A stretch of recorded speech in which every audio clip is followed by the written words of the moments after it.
#, the horrifying memories of being hunted. Part 1. The first night, I was 12 years old when I first learned what it meant to be hunted. At that age, I thought monsters only lived inside the glowing box of my PlayStation, or in the books I sometimes skimmed late at night with a flashlight under the covers. The kind of monsters you can defeat with a controller in your hand or close by turning a page. But the truth, the nightmare that still follows me every time I close my eyes, is that the most dangerous monsters look like people. It began on a summer weekend in our quiet little town. The kind of town with white picket fences, wide driveways, and neighbors who waved every time they passed. Crime was something that happened somewhere else, on the evening news, never here. My parents trusted the place so much that by the time I turned 12, they were already leaving me home alone at night. That trust, combined with my own childish excitement at being grown up, would become the backdrop of my first memory of him, the man who seemed to crawl out of the shadows just to stalk me. That Saturday, my parents were going out with friends. My older sister wasn't home either. For the first time in my life, I had the whole house to myself. It was supposed to be perfect. Pizza for dinner, video games until my eyes burned, maybe even staying up all night without anyone telling me to go to bed. I felt like a king. I remember putting in my favorite game at the time, James Bond, Nightfire, and playing through it again for what had to be the third or fourth time. My parents had left me $20 for dinner, with strict instructions: order pizza, tip $4, wrap up the leftovers in foil for the fridge. Simple enough. Around 8 o'clock, I paused the game and called Gianni's Pizzeria, our family's favorite spot just a few blocks away. I ordered a regular pie and sat back down with my controller while I waited. My heart was light. Nothing felt threatening about that night, until the doorbell rang. I grabbed the 20 from the counter and raced downstairs. Through the glass panels of the door, I saw the delivery man. He wasn't like the other delivery guys I remembered. This one was older, maybe mid-30s, with a greasy, overgrown beard and glasses that caught the porch light in a dull reflection. His trucker's cap was pulled low on his forehead, and when I opened the door, he barely smiled. I handed him the bill and asked for the change. That was when it happened. Something small, but sharp enough to cut into my memory forever. He counted out the change, looked up at me, then peered past me into the house. His lips moved slowly as he asked, "You alone here?" My stomach dropped. At 12 years old, I knew enough to recognize that question for what it was. Not small talk, not politeness, but something darker. My parents had drilled into me to never admit being alone. And yet, panicked and stupid, I blurted out, "My parents are on their way home." The man studied me for a moment, his eyes unreadable behind his glasses. Then he handed me the pizza, gave me the change, and walked away. I shut the door quickly, locking it behind me. For a while, I convinced myself I was overreacting. I ate 3 slices in the kitchen, wrapped the rest in foil, and stuck them in the fridge. Then I went back upstairs, switched discs, and started playing Agent Under Fire.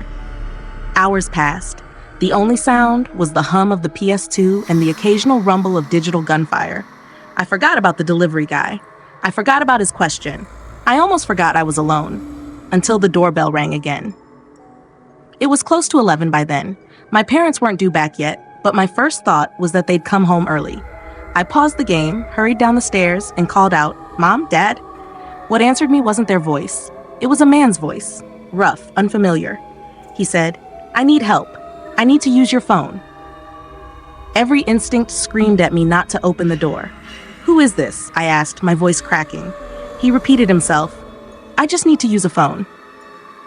I backed away from the door, refusing to look through the glass. I didn't want to see him. I didn't want him to see me.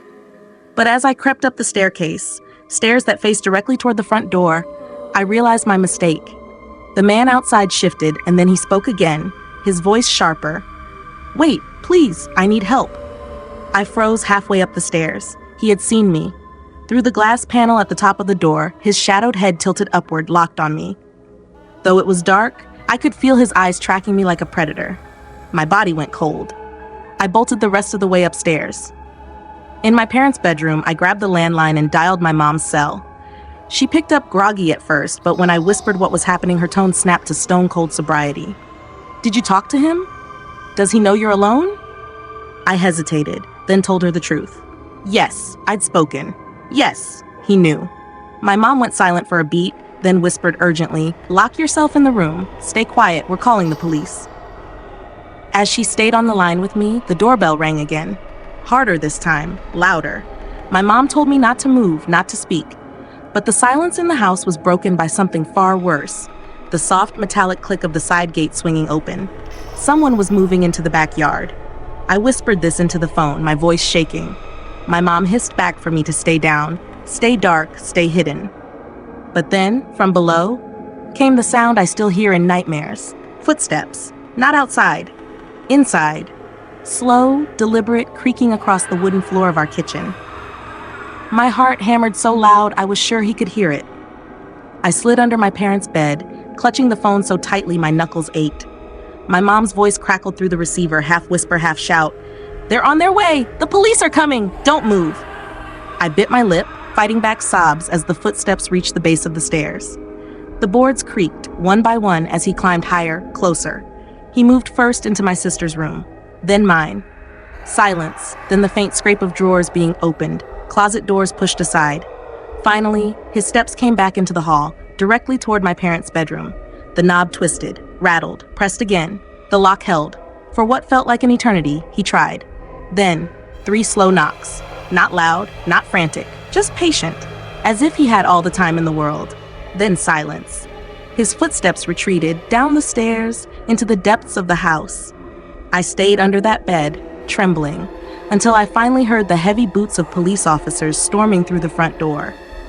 They found the back door wide open, the sliding window too, both unlocked, both ajar, as if he'd slipped in and out without a care in the world. I gave the police my story, everything from the delivery man to the stranger at the door.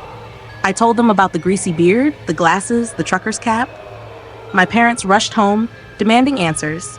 The police promised to investigate, but in the end, nothing came of it. No fingerprints, no forced entry, no suspect caught.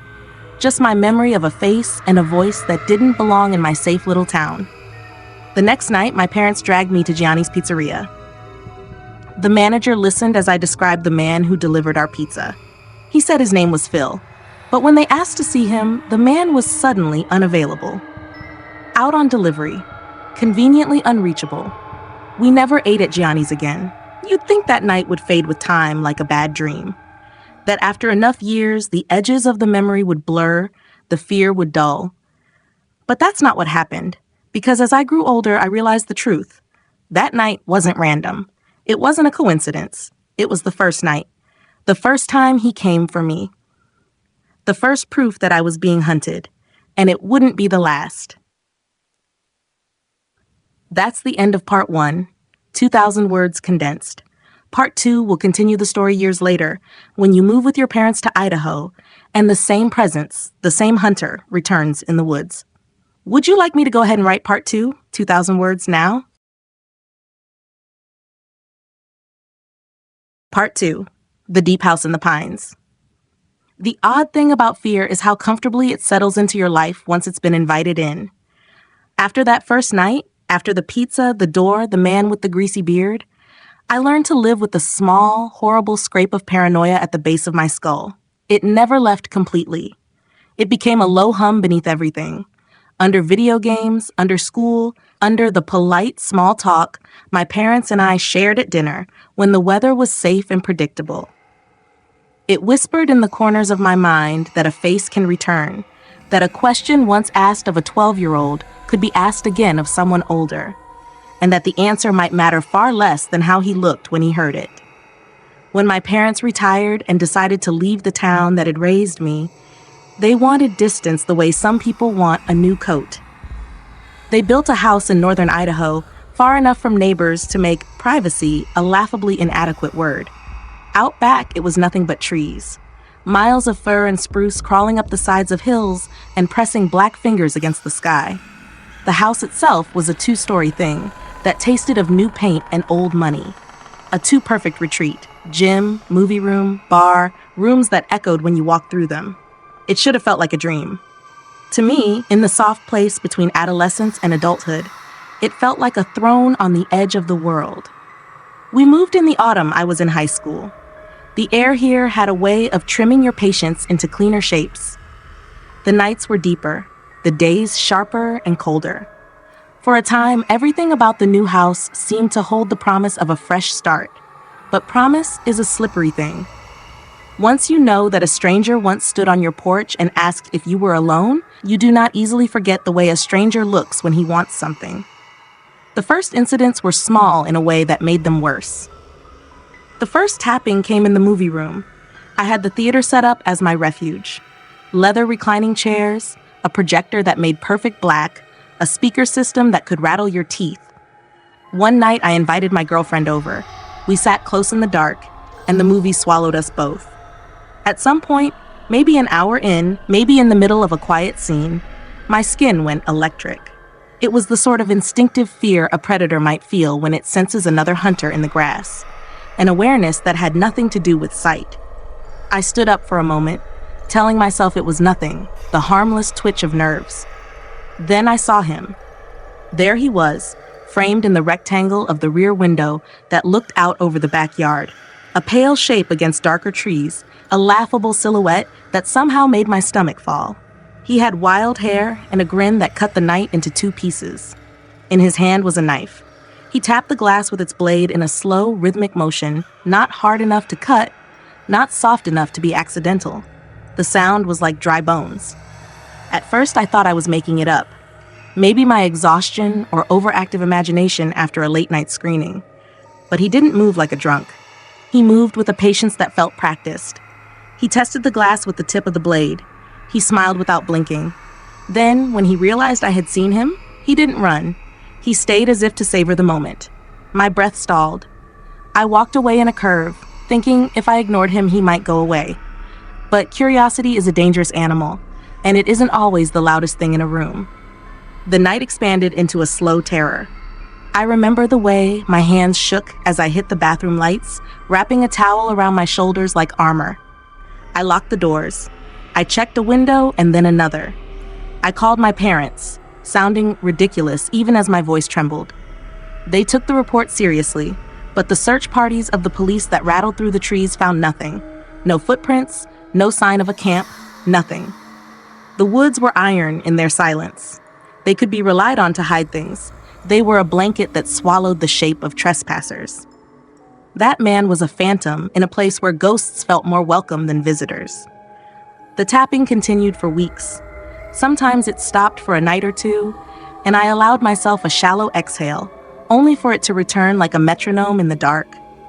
I began to dread sleep not for the nightmares, which were plentiful, but for the way the house made the ordinary sounds of the world feel like a lie. The refrigerator hummed like a motorboat. Pipes spoke in low voices. Every creak and sigh of the settling house sounded like footsteps searching for weak spots in ignorance. Winter brought fresh terror. Snow gives footfalls a clarity you don't get in mud or leaves.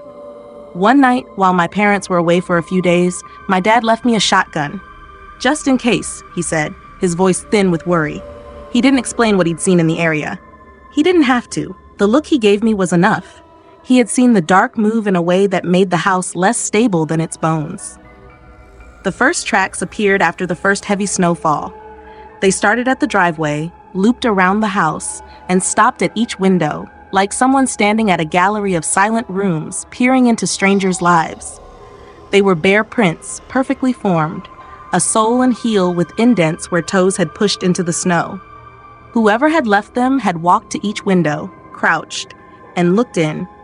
They had the confidence of a man who knows no one's watching because no one would suspect him.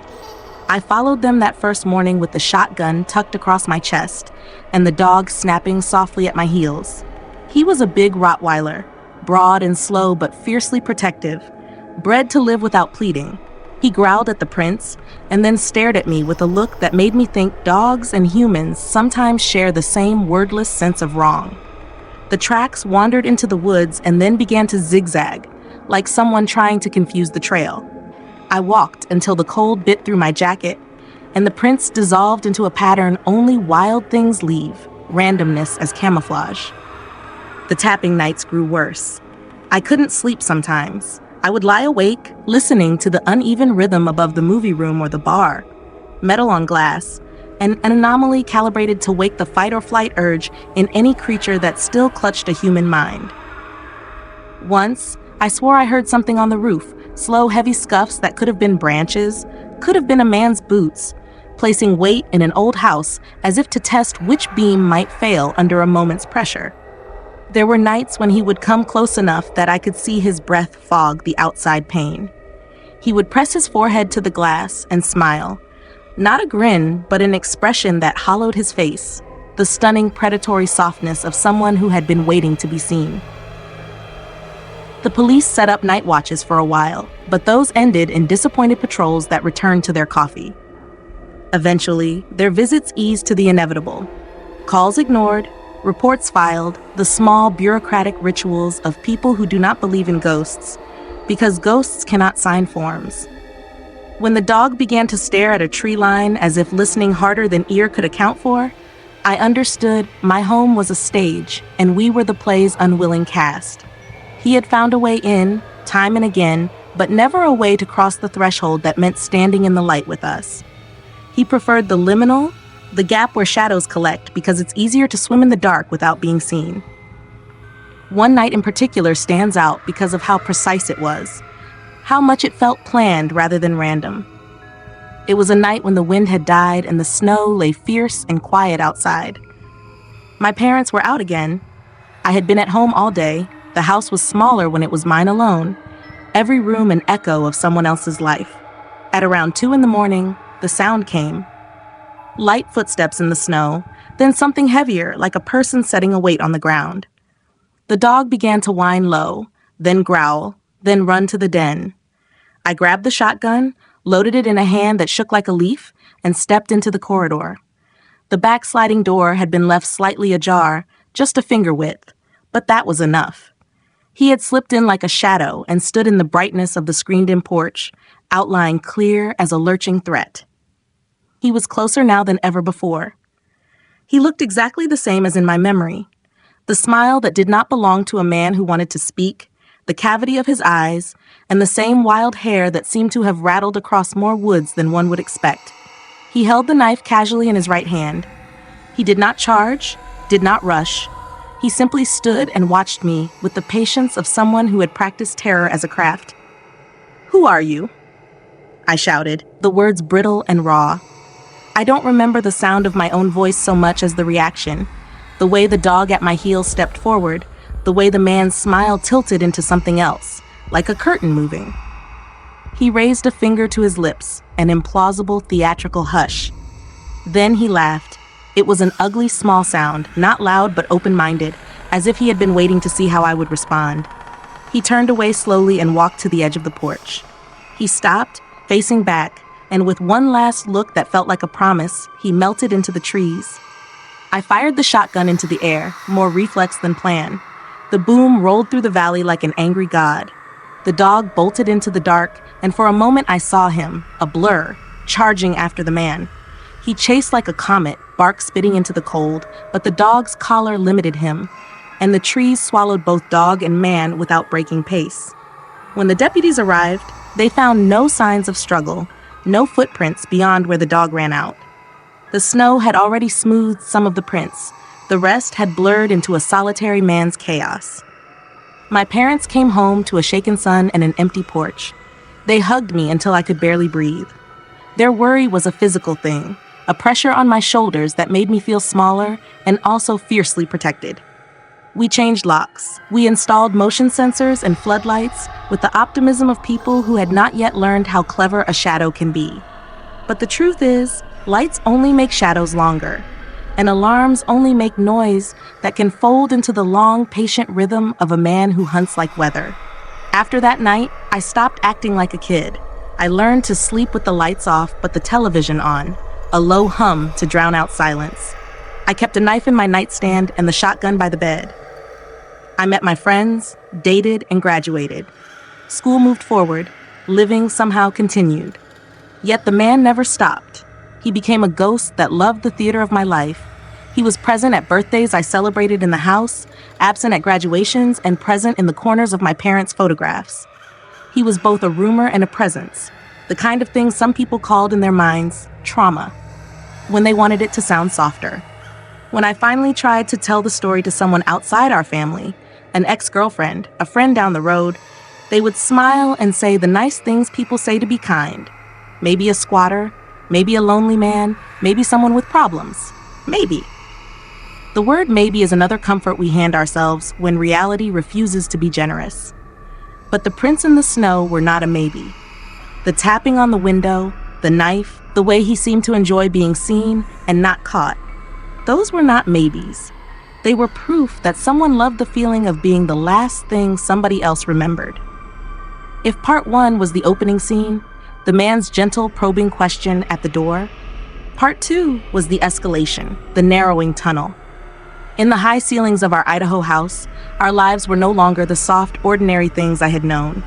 They had edges now, places where the light never quite reached, and in those places he waited. And always when he left us with a trace, a finger on the glass, a print in the snow, a laugh that the trees repeated back to me like a chorus. The hunter wanted to be more than a glance in the night. He wanted to be the story we would tell ourselves later, the thing we remember when we say the word alone.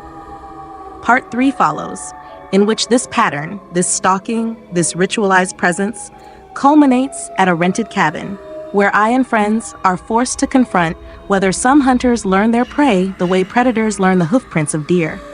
By listening, by waiting, by practicing patience until the moment they choose to strike. Part 3, the cabin in South Carolina. By the time I was 22, I had convinced myself I'd outrun him. College, girlfriends, cheap apartments, cheap beer, all the noisy distractions of early adulthood dulled the sharpness of what had happened in Idaho. I told myself it was paranoia, that the tapping, the footprints, the laugh in the woods were just the exaggerated memories of a boy who had spent too many nights alone.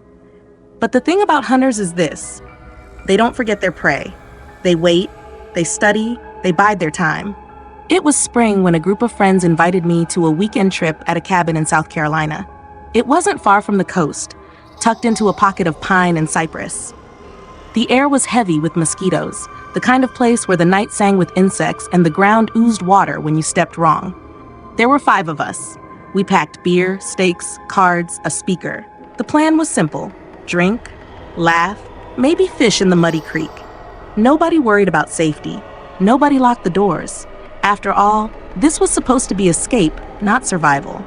The first night passed uneventfully. We grilled, drank, and fell asleep in heaps on couches and bunks. It wasn't until the second night that I felt it again. That old, ugly hum beneath my skin. I woke around 3 a.m. The cabin was silent except for the buzzing of swamp life outside. My friends were asleep, their breathing steady, but something was wrong. It took me a moment to realize what it was. The screen door at the back of the cabin was swinging open. Not wide, not banging, just creaking, back and forth, like someone had eased it with careful fingers. I sat up slowly, every muscle coiled. Then I saw it, a shadow against the screen, tall and patient. He didn't move. He didn't need to. He just stood there, as though the years had collapsed into a single moment. The beard was scruffier now, the hair thinner, but the posture, the casual weight of a knife at his side, was the same. My heart stopped. All the old instincts flooded back. I slid off the bunk quietly, trying not to wake the others. My hand found a poker by the fireplace. I gripped it so tightly it cut into my palm. That was when he tapped. Not the window this time, but the frame of the door. Soft, measured, as if to say, I'm still here. I've always been here. One of my friends stirred and muttered in his sleep. The man turned his head toward the sound. The motion was slow, almost curious. Then, just as easily, he stepped back into the darkness, swallowed by the trees. The next morning, when I told my friends, they laughed. "You're still haunted by that Idaho creep," one said. Another joked that I'd had too much beer. Nobody believed me. But when I went outside, I found them. Footprints in the damp soil, bare, just like before. Each one pressed perfectly into the earth, circling the cabin like a ritual. That night, I didn't sleep. I sat by the window with the fire poker across my lap, staring out into the black woods. Every rustle, every insect cry, every sigh of the swamp made my pulse jump. He never showed himself again. He didn't have to. He had already done what he came to do. He had reminded me. Even now, years later, I carry those 3 chapters inside me. The pizza delivery, the tapping at the windows, the cabin in South Carolina. They aren't separate stories. They're one long hunt. A man with no name, no history, no reason, just a smile and the patience of a predator. And sometimes, when the house is quiet and I'm alone,